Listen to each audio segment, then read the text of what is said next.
If you like what we do here on Skiba News Nation, please like and subscribe, and also share with others so we can grow the biggest truth-seeking community on the internet. Huge shout out to all of our Patreons out there. If you like bonus content, you want some extra Skiba News Nation stuff, please go to patreon.com/Skiba News Nation.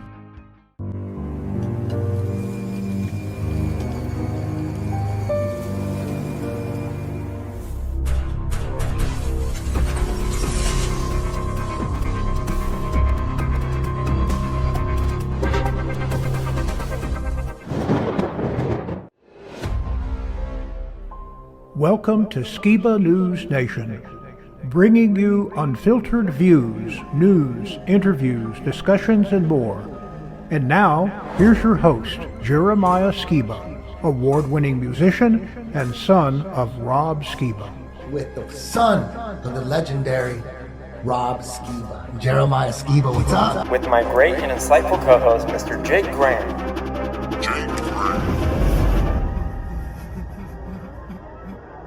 It's like I don't even want to wake up.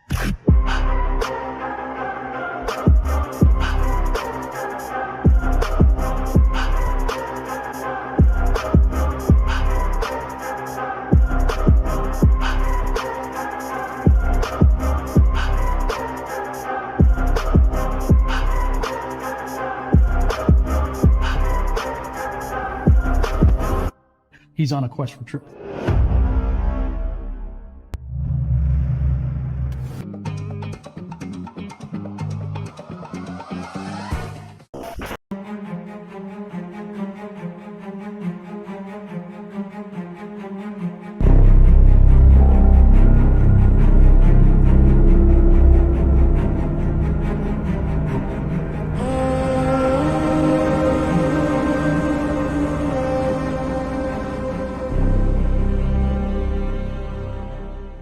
Hey Skiba News Nation family, today we have a very special guest for you guys today. His name is Brett Pike. He's known for his YouTube channel, Classical Learner, and his contributions towards homeschool curriculum is just amazing. So please help me in welcoming Mr. Brett Pike. For those in our audience who may not know who you are yet, can you kind of explain what you do and who you are and all that? Yeah, thanks for having me. I'm Brett, and I am the founder of the Classical Learner Homeschooling Company, and I kind of tell parents this all the time, but you don't have to wake someone up if they never went to sleep in the first place. And I know you guys are doing the truth or con thing, and we all had to kind of figure that out as adults, or maybe you guys didn't, maybe you were taught, but I had to figure it out. And what we're doing now is we're taking all of that, all of the things that we had to figure out, and we're turning it into education. And we're teaching children the truth about the world right from the beginning, so that not only do they not have to figure it out later on, but they have a massive advantage. And then on top of that, it's about more than just, because when you really wake up, it's not just about, this thing happened with that conspiracy or that. What it's really about is producing adults who are capable of living independent and free lives. I was telling you guys, I homestead, I have chickens, and it's really about, are you capable of being independent and sovereign and not reliant on the government, not reliant on the corporations that will try to make you wear a mask and try to make you get, not even reliant on the parents when the kids grow up. We want to produce free people, and that's why I call what we do an education worthy of freedom. That's awesome. So what made you start all this homeschool stuff? Because I think it's amazing. My mom wanted to start doing it, like making curriculum out of my dad's work. And what got you interested in doing this? Well, I was going to be a teacher, and that was the difference I was going to make in the world. But the thing is, when you go through an awakening, right, like it's not just about, the political lies in the world, but you start to look at everything. And since my background was in education, I really started to dig into what was wrong with the education system, because I was trained to be a teacher, right? I got a degree in history, I got a master's degree in special education, 4.0 GPA, graduated top of my program, and I didn't feel like I knew anything about the world, and obviously that feeling turned out to be correct. So I started to look into what was going on with the education system, and then you find out that there are, I mean, forget that everything we're taught is a lie, right? I mean, the history is a lie, the science is about authority, not the method, but even the mythologies itself, where you start to learn, oh, okay, so the rich and powerful, they generally, their children get a classical education, they learn grammar, logic, and rhetoric, the classical trivium. Then you have the Montessori method, you have Charlotte Mason, you have unschooling, and not only are these things not taught in the public school system, but this is what I tell parents, this is what is most significant. Your kids' teachers have never even heard of these things. They're not taught these things. They are taught differentiated instruction and Bloom's taxonomy. And they have no idea that they have been trained through their own indoctrination to indoctrinate the next generation. So one thing led to another, and I was in the public school system, and I knew I would never send my kids to that system. I'll never forget, I'm in a 9th grade global class, and this is the first time my student teaching, the first day I got in there. So I get in front of this class, I'm in the inner city in New York. I have all these black faces looking at me, and I pull down a map, and I say, all right, who can show me Africa on a map? And at first I thought, oh, they're not interested, right? It's my first day there. But I quickly realized that wasn't the issue. It was that not one of those inner city students with those black faces could even point at Africa on a map. And I said, my God, these kids have been failed by this system. Mm-hmm. And I knew right then that I would never send my kids to that system. And then you get into the teachers' meetings and you see it's just an absolute disaster. So time went by, and eventually I started offering my services as a homeschool consultant. And people were left and right asking me to set up their homeschool. So I was like, oh, wow, there's a market here. And just one thing led to another. I started building out curriculum.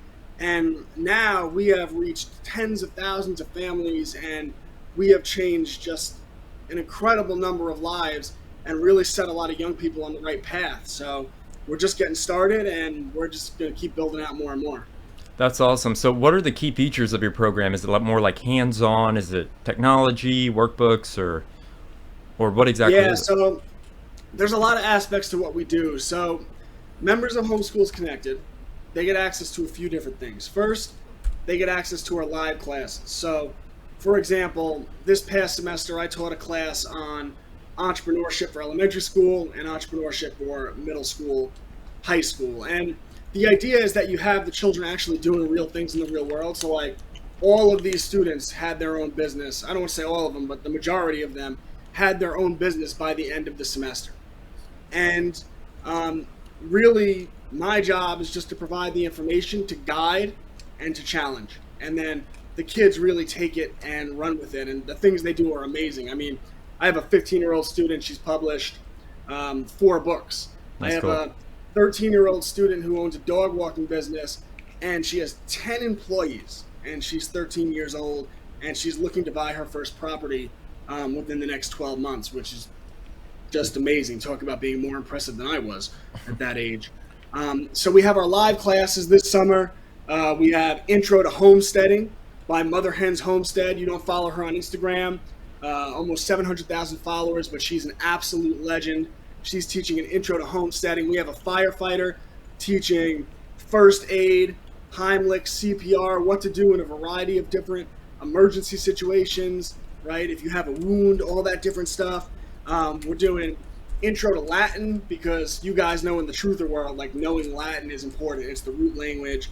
It's where all our law derives from, all of that stuff. We have science classes, which, by the way, we should definitely talk about what we're doing this summer with the science stuff, because we're doing a scientific observation series, which is going to be absolutely fire. It's not about the students being told this is what the world is. It's about them discovering what the world is for themselves, which is what I like with science, because it's a process, it's a method.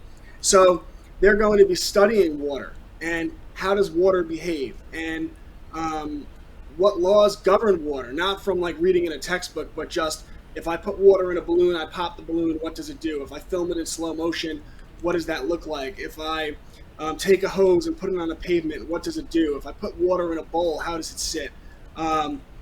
all of that different stuff that we're doing. They're going to be watching the moon for 30 days and photographing the moon and making their own observations and doing bee watches and bird watches and tracking animal prints and examining the animal prints for themselves, attempting to identify whatever print it is that they find. Could they figure out what animal it is? So really getting down to it and learning science the way maybe a Leonardo da Vinci would learn science, right? Not just from this textbook, but really getting out there and doing it. So we have the live classes going on this summer. Then we have all of our pre-recorded courses. So courses made by me and a lot of other really good people where I have courses on the Bill of Rights, real U.S. civics, what is an affidavit, how do you defend your rights, the American Revolution, all different history, what is ESG, environmental social governance, and how do they use it and weaponize it against the general public, right? Like all of these things that people should know. Intro to logic, the logical fallacies, critical thinking and discernment. So those are our pre-recorded courses. And then we have a ton of lesson plans, a ton of unit studies on the media industrial complex, the medical industrial complex, the military industrial complex. And our members get access to all of that. And we're not a school. We just provide curriculum and resources to parents who want to educate their kids better. So parents have full autonomy to use those materials to whatever degree they wish. So some people use us as their entire homeschool program. Other people supplement their homeschool program, and a lot of public school parents actually use our stuff, especially like the logical fallacies, the critical thinking courses, to teach their kids how to identify common manipulations so that they could call out their teachers, and they always get a kick out of that. So really what I try to do is provide the best resources, connect young people with the best teachers, and then from there, the parents really have free reign to do what they want to do. That's really cool. Yeah, my wife is a public school teacher, and she is a truther too, but she has to be, like, it's all state run. Like, you have to teach what the state tells you to teach. She says the number one problem is that the parents don't teach their kids basic stuff. Like, you can't teach everything in a school, you know? But it seems like with what you do, you can do that. And what role do the parents play in all of it?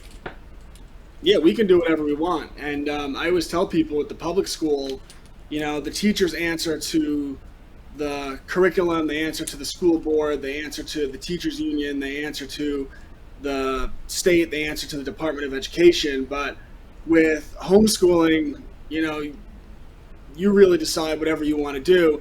And with homeschool companies, the only people we answer to are our customers, to the moms and dads. And I take a lot of pride in the fact that I've never taken any bank money and I've never taken any venture capitalist money. And I've been offered big time money by both. They want to give you loans, they want to get in there because they want to get control, but that's how you lose control. And that's right. I kind of like the meme with William Wallace from the movie Braveheart when he's talking to the queen and she was like, you will receive gold and titles, and she's like, peace is made in such ways. And he's like, slaves are made in such ways. He proposes that you withdraw your attack. In return, he grants you title, estates, and this chest of gold, which I am to pay to you personally. A lordship and titles. Gold. That I should become Judas. Peace is made in such ways. Slaves are made in such ways. And that's the truth about the world. And these are the things that we need to teach our kids. And I talk to them a lot, like this semester with the entrepreneurial class, about what happened during COVID and how the government and the state and the corporations knew that people had mortgages, and people, because of that, they were dependent on on their jobs and their ability to pay their bills. And that was leveraged, including the ability to eat and get groceries, was leveraged against people. So that say, hey, yeah, listen, you want to do your job, you better wear this mask and shut up. If you want to do your job, you better get this vaccine and shut up. Otherwise, we're going to fire you. You're going to have no income. You're not going to be able to pay back the bank, and you're going to lose your home. And that's why I moved to a homestyle. I moved across the country. I said, you know what? These people, I'm going to grow my own food because I will never allow them to control me in that manner. And these are the things, these little things that we need to teach young people to understand what tyranny is, to understand all the ways the boot could come down on your neck, so that not only could they be ready for it, but they could be ready to beat it back with a big stick of liberty. And that's what we need. That's awesome. Yeah, there's so many quotes about the dangers of putting education into the hands of the government, because they're just going to teach your children to obey them. And I know over the past 100 years or more, in the American system at least, school has been turned into this mechanism to create obedient worker class citizens. And I know you've talked about that some, but maybe you could explain to our audience the difference between what's being taught in public school systems and what would be more beneficial for our children to learn in more of a homeschool environment.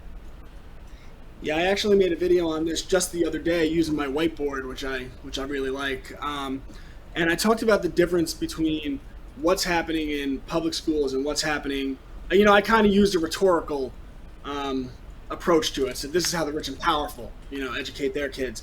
But there's this great book, Dumbing Us Down, by John Taylor Gatto, and every parent should read it.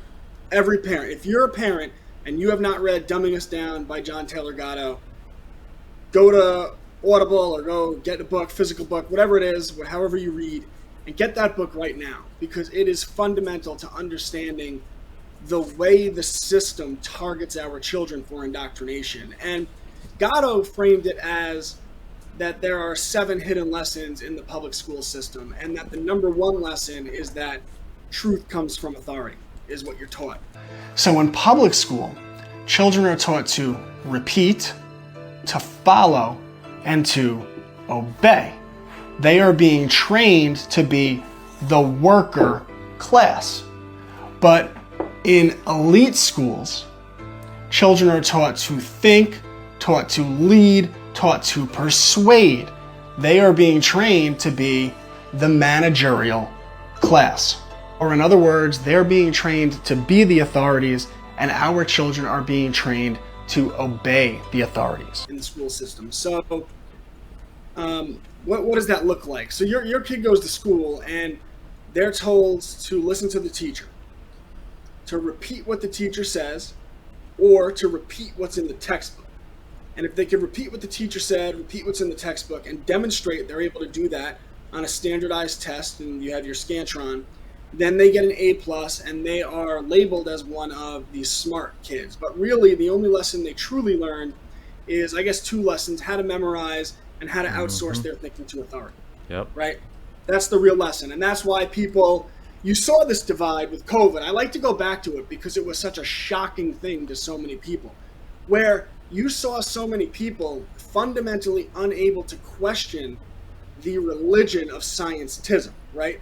Fauci had on the lab coat, and this is what the scientists are saying, this is what the priests are saying, and therefore you can't question that, even though their lies were so naked, right? I mean, anyone with just the ability, the slightest bit of ability to think for themselves would at least say something's a little bit off here, right? But people didn't have the ability to do that because they had been indoctrinated their entire life to outsource their thinking to authority. People think the public school system fails. It is actually very good at doing what it's meant to do, to train an obedient worker population. And we could talk about the history of that as well and where that comes from, but that's what it does. And then you have alternative methods of education. So in that video that I referenced here, I talked about the rich and powerful often giving their kids a classical education. And in classical education, education is broken down into 3 phases of grammar, logic, and rhetoric. And in the grammar phase, children are basically learning the rules of language. They're basically learning that you have to define your terms, that words have meaning. Like, for example, if you were to join the Princeton Debate Club, the first thing they would teach you is that when you debate, you have to force your opponent to define their words, to define their terms, because if you don't, your opponent can continuously shape-shift the definition of that word and use it to manipulate the audience that you're trying to win over, right? So this stuff's important. This stuff's fundamental. So you learn that up into 5th grade, and then around 4th, 5th grade, you start learning logic, which is your basic ABC logic, inductive reasoning, deductive reasoning, how to structure an argument logically and coherently, right? Writing a paper, whatever that might be, or orally giving a presentation. And the ability to identify common manipulations within arguments. So you have ad hominem attacks, where rather than address an argument, someone attacks another person personally, right? Oh, you dumb flat earther, right? You have straw man arguments, where someone basically attributes something you didn't say to you, then debunks the thing that you never said in the first place, and then claims they had debunked your argument by debunking something you never said in the first place. These are common manipulation tactics that you see from the political class, the news media, all the time. And then 8th grade, give or take, children start learning rhetoric, which is the art form of using emotional communication to persuade people to adopting your point of view and following you, right? Which is the art form of winning over a crowd.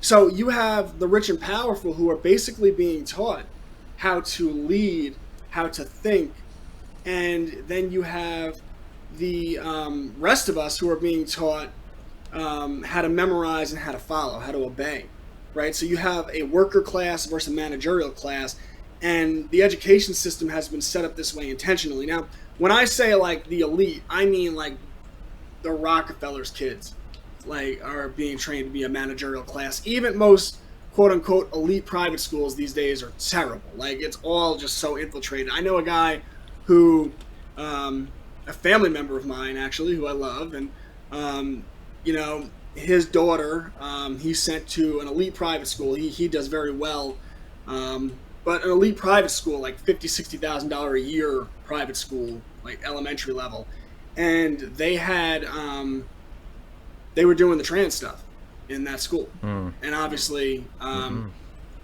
he found a different school, but like that's a $50,000 a year school, and they're doing that, right? So you can see how much this stuff has infiltrated everything, and because of that, parents are just pulling their children out of the schooling system in record numbers. I mean, you have 3.7 million homeschoolers in the United States of America, and that is going up exponentially, right? Someone's going to clip that. I told you what he is. Yeah.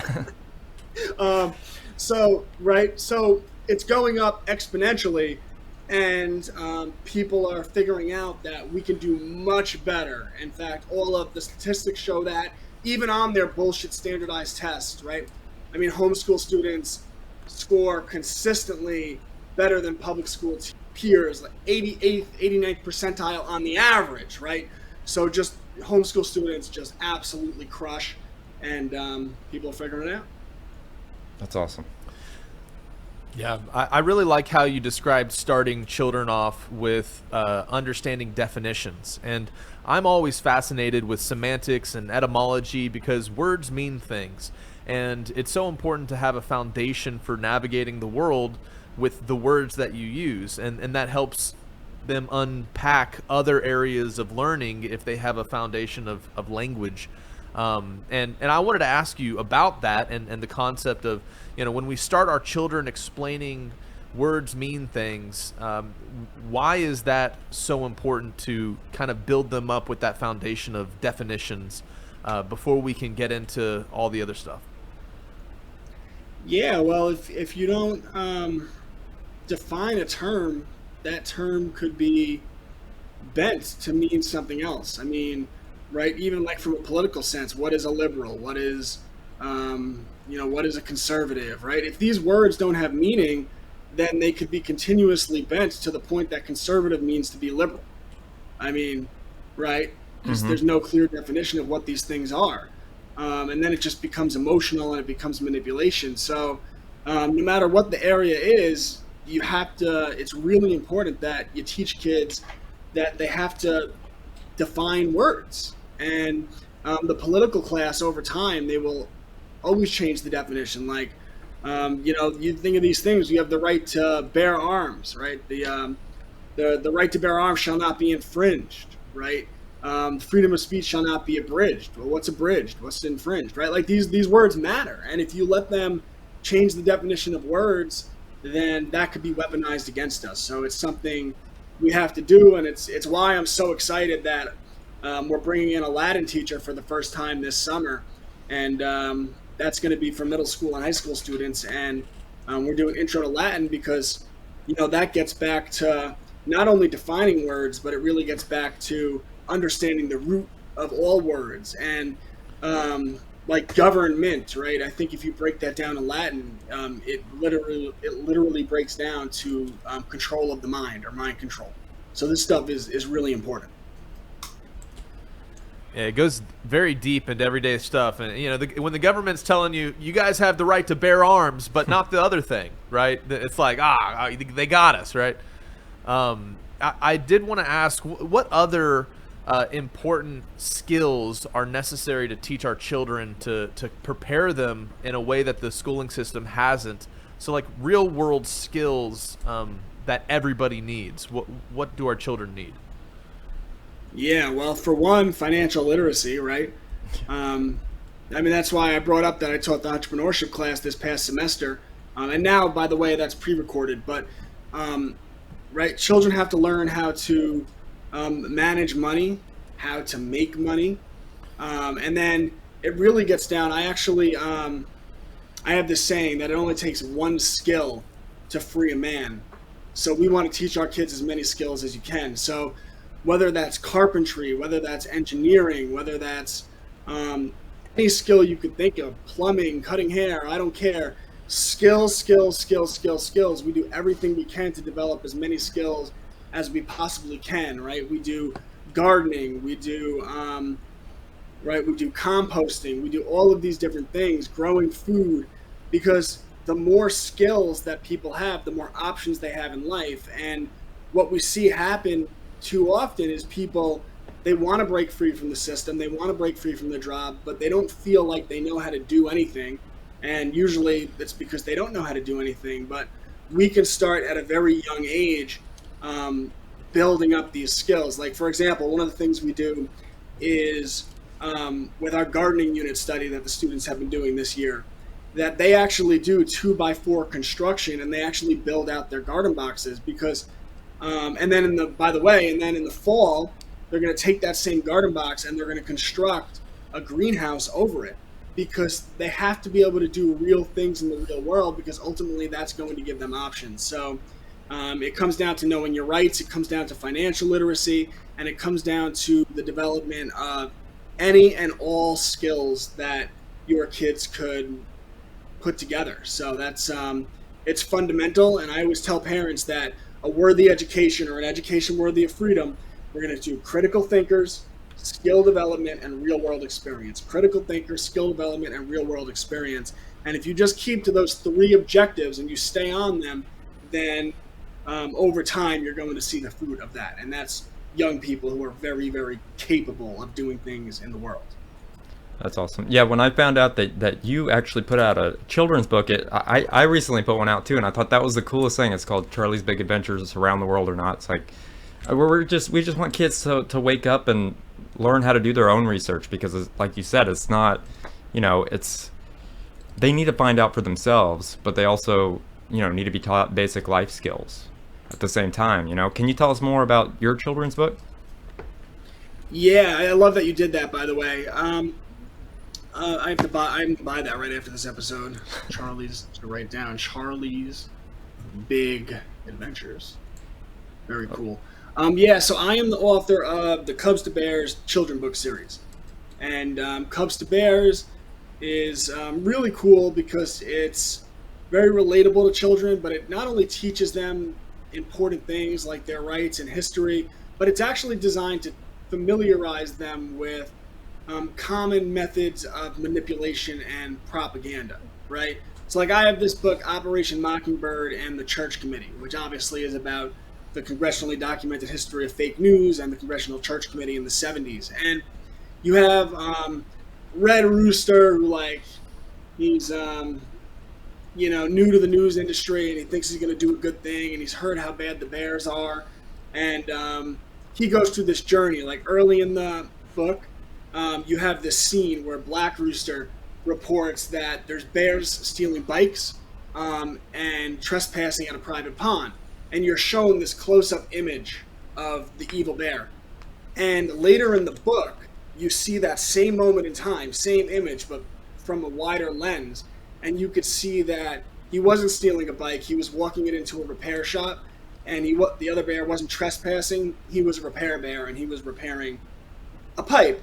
And so Red Rooster gets red pilled, or red buried, because I don't like to encourage kids to take pills. So he comes across Sherlock Bear, and they go through this journey, and Sherlock Bear ultimately offers him the blueberry or the red berry, and he takes the red berry and goes through this awakening. And that's like, so this is how we kind of teach about the lies and manipulations in a child-friendly way. I have a book, Free Speech, Social Media Censorship, and the First Amendment. And in the book, Stand Up Bear calls out the Saving Puppy Center, which is a misnomer the kids learn about, because obviously they're not saving puppies. They're feeding them to hungry coyotes. And he gets banned from stand-up comedy, but then he goes to the Blue Mountain Birds, and he says, carry my message as far as you reach, carry my message with tweets, tweets, tweets. But then the news roosters come out and they say, the bear's anti-bird. No longer can he speak, or no longer can he send such insensitive words, right? So we're showing the children how the propaganda works, how the manipulation works, as we teach them about why it's important and what their rights are. So we have books on free speech, the right to bear arms, that was a layup, right? A bear book. Yeah. Second Amendment, the Bear from Jekyll Island, which is the history of the Federal Reserve, tribute to G. Edward Griffin, who, oh, by the way, I am in talks with, and he is looking into putting together a course for us, which I can't even tell you how, like, he's a lifelong hero of mine, and just speaking with him was quite an honor, and I'm really hoping he comes through. He's 93 years old, so I'm not going to put pressure on him, but he is looking to do that. So we have G. Edward Griffin, The Bear from Jekyll Island, which I wrote, and then You Are What You Eat, You Are What You Eat Part 2, which is about the GMO square down, which has nothing to do with Roundup, the GMO square down, and it teaches you, teaches the kids how these things really function and the lessons they should know. Then I have Benny Starts a Business, which is the first of, I already have 4 of those books written, but only 1 of them out so far, which is about entrepreneurship and starting your own business. And the idea behind the books is it's through what Benny does is actually showing them exactly how they can go about starting their own lemonade stand. And then I actually have curriculum that goes with it if anyone wants to join Homeschools Connected and take that to the next level. So this is what I do, and these are the books we've done so far, and we're just going to come out with more and more of them. I actually have a whole nother textbook on critical thinking and discernment that I haven't thought about until this moment, but I really need to get edited and published. So a lot of cool books, and we'll just keep growing. So anyone interested in those, books.classicallearner.com. I would love to send you one of these books, but it's weird because Amazon likes to censor certain topics, but you have to put in Around the World or Not, or it'll take you to every other Charlie kids book, which really stinks. And you know, I like the fact that you're red pilling kids, and even in their subconscious, you know, they now have the ability to think for themselves, and that's awesome. So what do parents and kids say about the books? Like, do they love the stories? Are they, mind blown? Or yeah, they love them. Awesome. I started selling them on Amazon, and now I publish them myself. But I'm kind of glad I started on Amazon, because now I have like hundreds of reviews on there, which are valuable. But don't buy them from Amazon. Anyone there watching, books.classicallearner.com. Like, that pays good people, not shitty people. Yeah.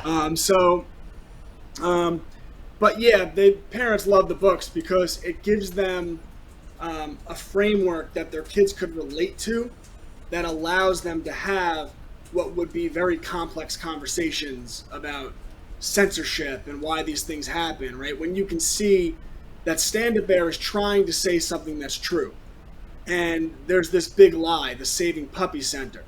And as Stand Up Bear says what's true, the news roosters keep coming in and making up all of these different reasons, these altruistic reasons, right, why this bear shouldn't be allowed to speak. And the kids can see that. They're like, oh, they're just saying that, but really they just don't want the bear to expose what's going on with the Saving Puppy Center. And you can take that little message, that microcosm, and then teach your kids how the world really functions and what the metaphorical matrix is, right?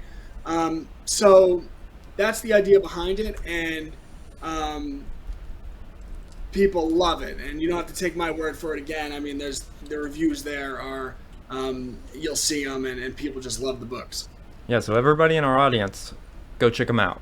Check out those and books. Don't even dare buy them from Amazon. Not from Amazon. Books.classicallearner.com. There we go.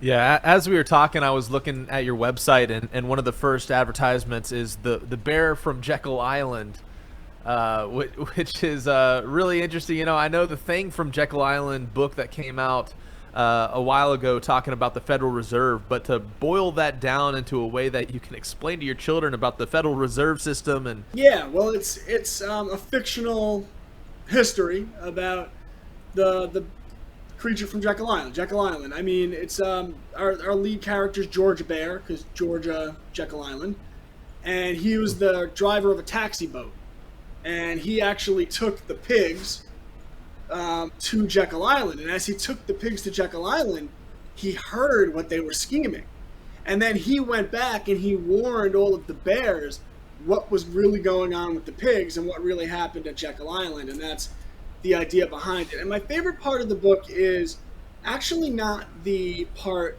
about, you know, this is what's going on with the banking system. My favorite part of the book is if I could just pull it out, because this is actually my favorite page of all the pages I've written in my books, because it really fundamentally gets to that we have the power, and I don't believe that these people have any power that we don't give them. So this is the bear from Jekyll Island, and I'm just going to read my favorite page in the series. Two pages. I'm going to lead up to it. So, lions refused to move or to leave even after they watched their water recede. Red Fox didn't care what anyone did as long as he could get back at the pigs. Only one animal resisted temptations, desires, and dreams. The bears decided to live within their means. The bears built their homes with blood, sweat, and tears. With grind, they crushed and conquered their fears. While other animals bought the biggest homes they could get, the bears warned them to stay out of debt. Be grateful, work hard, and you'll find success. A bear can have more by living with less. And that's my favorite page in the entire series, because a bear can have more by living with less.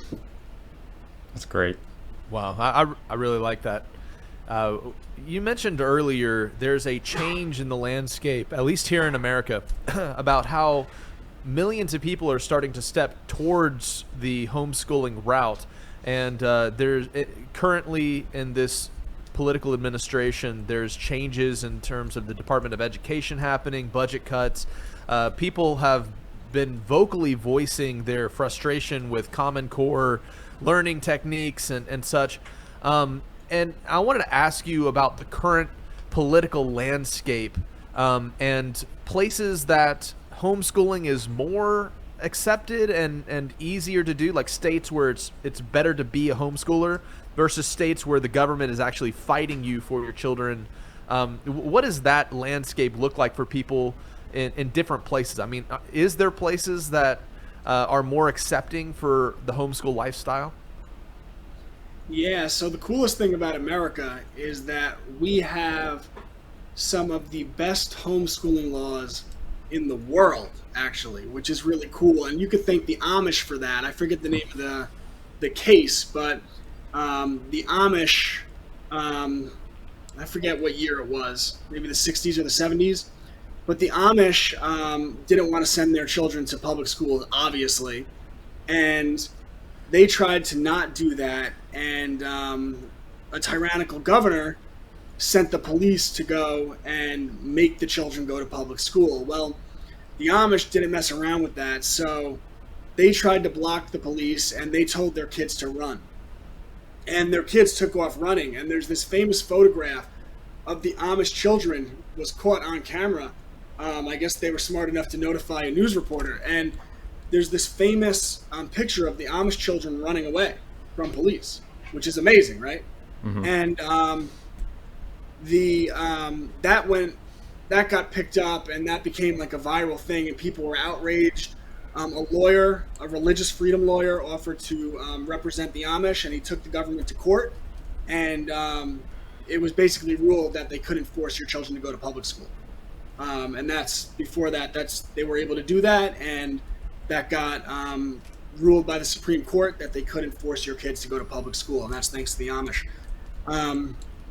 So if you go to hslda.org, the Homeschool Legal Defense Association, and you click on your state, they have a map of the United States, you click on your state, the regulations that govern the jurisdiction in which you live will all be laid out to you. And usually most states, every state's different, you have to declare your intent to homeschool with the local school district, so it's just filling out a form.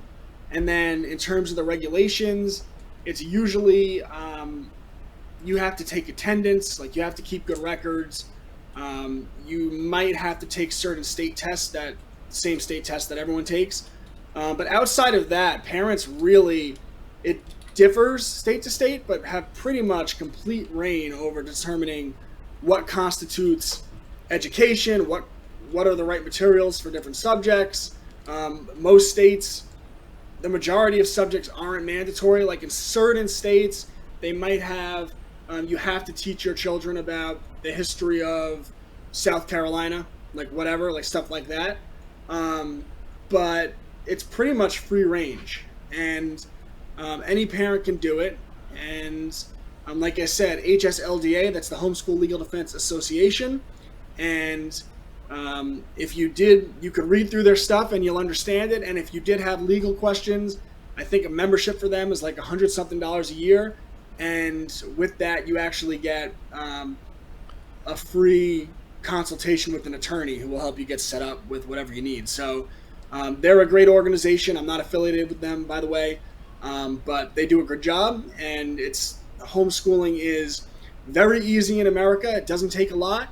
And I know some people will say, oh, you have to file with the government. Well, all right, if you are like a sovereign citizen, then you know what you're doing, right? But for the majority of people that aren't sovereign citizens and are paying their taxes, then this is the route you go, right? So I understand that as well. And, there's different ways you can do everything, but the point is that it's very easy. Okay, so you mentioned in 2020 the COVID pandemic time frame, and when I look back at that time, a lot of things were being introduced in the public school system that were all based around online learning and learning through a computer or learning remotely, and of course, that had a lot of people up in arms. But to me, it seemed like a preparatory stage to get families geared for what can now be introduced when it comes to AI-centered learning capabilities, and implementing AI in teaching children. What are some of your thoughts in terms of using technology to train and teach our children, and what are some of the pros and cons to plugging into the system in that way? Yeah, well, I think you're right. I do think they want to do that. And obviously the state's version of video education and AI education is a disaster, right? I mean, all of the CRT, all of the victim versus oppressor, all of the gender ideology, the sexualization of our children, all of that can be done with AI, right? And the state wants to do that, and be very careful, because in my opinion, I would pull my kids as far away from that system as humanly possible. And the other thing about that is, which was kind of a blessing, when they forced everyone to go home and learn remotely and see what the children were learning from the teachers. I mean, it got so bad that they had to mandate that the parents were not allowed to watch what they were learning in the class, because the parents were outraged about what was being taught in the classroom, right? So that's an absolute disaster, right? We do live classes, and it's something that's completely different, because it's rooted in truth, and we're not answering to the unions and the Department of Education and the principal, right? The parents are the drivers behind that. So what I do is I connect the best teachers with the students, right? Really good people. Like our science teacher, Manny, I'm sure you guys will appreciate this, but he's under the belief that the earth is flat, right? So these are very awake people to the world. And then what we do is everything's about hands-on activities. So the learning, yeah, sure, the teacher is over the screen. But for example, like with our gardening class that we've been running through the whole year, the students have been physically outside, planting their seeds, making at-home fertilizer, doing their composting, doing everything that goes along with that. And then they're meeting up each week and they're discussing what they're doing and showing and telling and whatnot. When we do the science, last semester we did like the scientific method, and Mr. Manny was actually leading the class and demonstrating the experiments, but the students were doing the experiments, like physically doing the experiments as well. I taught my entrepreneurship class, and the students actually, for the younger students, they all organized their own, whatever they wanted, like it was their interest. I just kind of guided it, but they did lemonade stands, they did cookie sales, they did jewelry sales. One of them set up like a fright fest at their house and invited people to come. Like they said, like, you know, like when you go to like a Halloween fright fest, which was really cool, actually. And then for my older students, their objective this semester was to get their first assets under their control. So they were setting up their own websites. They were setting up their own drop shipping stores. They were doing print on demand and actually building out their own clothing brands or whatever it is that they were interested in. So everything is about actually doing physical things in the real world. And that's that harps back to what I told you before about critical thinking, skill development, real world experience. Critical thinking, skill development, real world experience. Beat it like a drum in your head as a parent. Critical thinking, skill development, real world experience. And if you are consistent with that, you're just going to get great results. And that's what we do. That's awesome.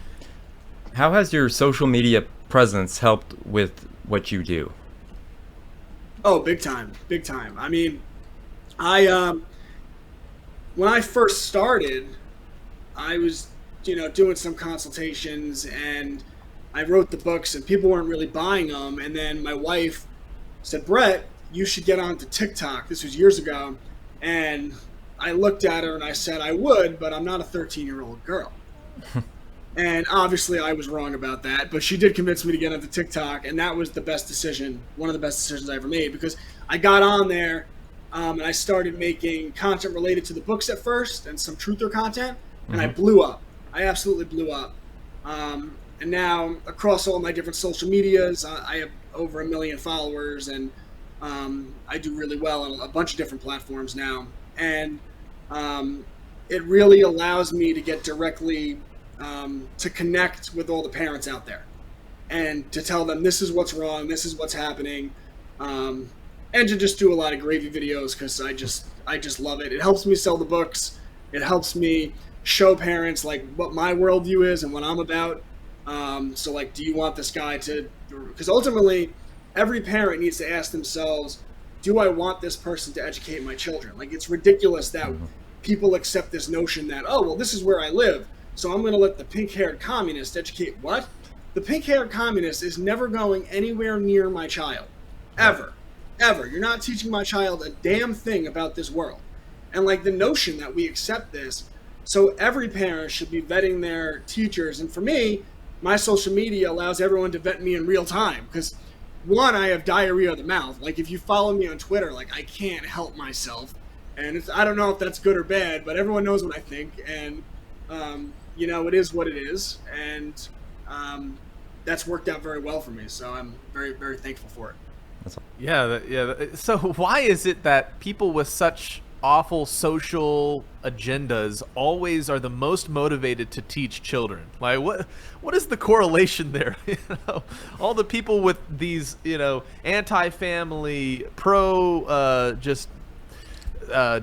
degenerate theologies and thoughts, they're the ones that want to get in front of children so much. So it's a system that we have to fight against constantly. And I wanted to ask, just to kind of get your future plans and any new projects coming. What are your thoughts for in the future for a classical learner? Yeah, it's a good question. I think I don't think it actually is as it appears. I think that's because there's an agenda at the top to bring in those type of people, and then they've manipulated the way teachers are trained as well, right? So they're coming through this liberal education system. They're training them in really this almost Marxist ideology, right? This offshoot of a Marxist ideology. And then you get the head of the Department of Education and from everything, right? Like the principal, and they're looking for people that are pushing that worldview. Me, I don't say we're a school for legal purposes. I say that we provide curriculum support to families, right? Because I'm careful with my words. But as an administrator of our organization, we're the opposite, right? You don't get those bad people because I'm out there and my objective is to bring in awake teachers and really good people. So, I think that comes from the top, and I'm blessed because I could find the best teachers in the world. I actually inboxed a woman on Instagram 2 days ago as an ex-teacher who has been making all these videos about why she stopped teaching in the public school and how it was this liberal indoctrination center and how terrible it was. And now she's homeschooling her kids. I don't know if she saw my message yet, but she won't be unemployed for long because I like the message that she's spewing. So we can take all of the good people and we can build something that is a lot better. And in terms of what I'm doing with Classical Learner, but I'd love for you to be an affiliate. And then anytime someone signs up for our homeschooling, you not only get paid when they sign up, but you get reoccurring revenue on that. And it's really cool for your listeners because, one, your children are getting, in my opinion, the most awake, red-pilled, and elite education on earth, and I do believe that, and I stand by that. But two, you're also supporting a podcast that you believe in, so it's like a doubly good. So we're just getting started. I mean, if you look 3 years ago, I was me teaching one live class and building out a unit study, and now this summer we're running live classes. These are people I pay. We're running live classes 6 days a week.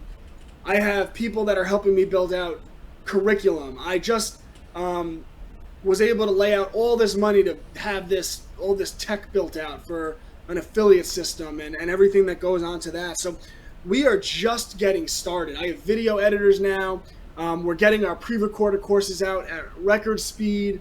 I think we have 26 courses up there already by the end of this summer. I think I'll have like 34.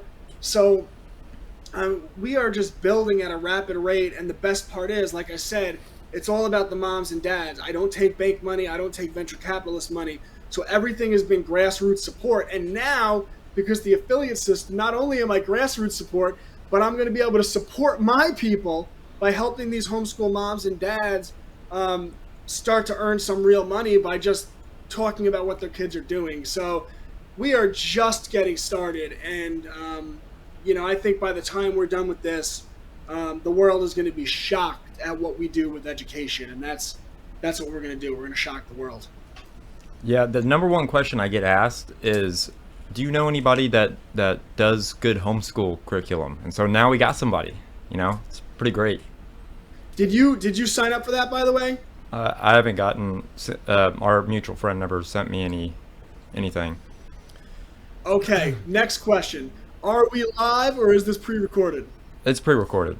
We're pre-recorded. All right, so yeah. people know. All right, so don't worry about what I just said, people, because I'm going to make sure you guys have the affiliate link by the time this launches. And anyone who wants to click on that link, your podcast will get paid for reoccurring revenue as long as they remain in the program. That's the way to do it. It's about creating supply chains. It's about having in-group preference. And by doing that, you start to create money velocity. So people pay me the money to get the homeschooling, and then a portion of that money goes to you, and then you take that money and you reinvest in your operation, and that allows you to start hiring more people, right? And I'm able to start hiring more people. And before you know it, you start to build these networks of people that aren't dependent on the system, right? It's about the parallel economy. It's about building supply chains, and there's nothing stopping us from doing it. And everyone talks about, we want the politicians to change, but the politicians only respond to strength. And the way you get them to change, just like the Amish did, is you have to have a strong enough unit where you could get leverage so that they have to listen to you. And that's done by building community, parallel systems, and supply chains. So that's what we want to do, and definitely stoked about partnering with you and you being a part of that. Yeah, we're stoked to be a part of it. It's going to be awesome, dude. Awesome. Yeah, I love what you're about, man. It's been really great talking with you, and I think it's so important for people to seize back this role of teaching our children, because it's something that we gave up generations ago, and it's been to our societal detriment. And being able to seize the opportunity to train up your child in the way that they should go, I think is very important. And how can our viewers find your work? Like I said, anyone, do not just go to my website. Do not just go to classicallearner.com. Click on Skiba's link. You click on that link. This way, if you join Homeschools Connected, within 90 days of the time you click on that link, Skiba gets credit for that, right? Your podcast gets credit for that. So, Skiba Nation. So, click on that link to go to Homeschools Connected. This way, if you do sign up, the money goes to the right place, because I want it to go to the right place. I want to build partnerships, and I want to be the rising tide that helps lift all boats, whether that's in helping truthers and helping good people, helping moms, and ultimately helping our children. That rising tide will lift all boats, and they might go out of the horizon, but if we pull out a telescope, we'll still be able to see them, allegedly. Yeah. Awesome, man. Well, thank you for coming on Skiba News Nation, and yeah, we appreciate you. You're always welcome back. Yeah, thanks for having me.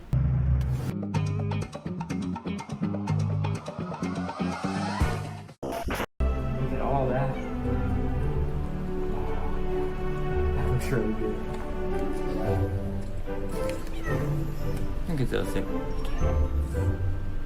Here they are. The two famous boys.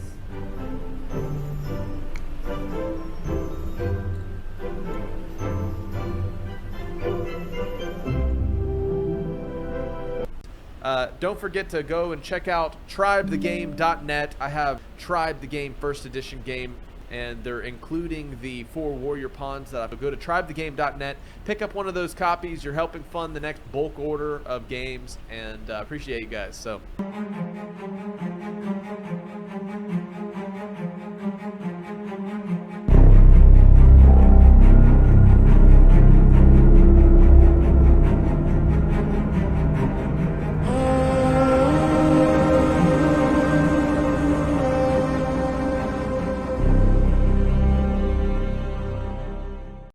If you like what we do here on Skiba News Nation, please like and subscribe, and also share with others so we can grow the biggest truth-seeking community on the internet.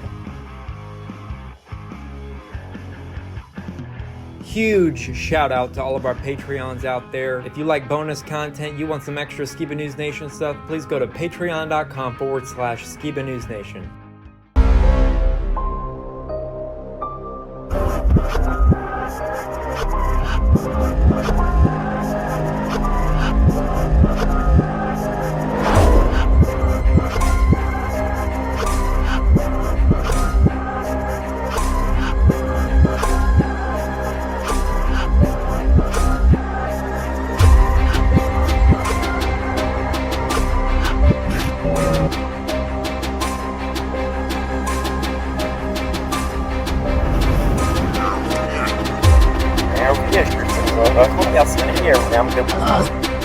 Son of the legendary Rob Jeremiah Skiba.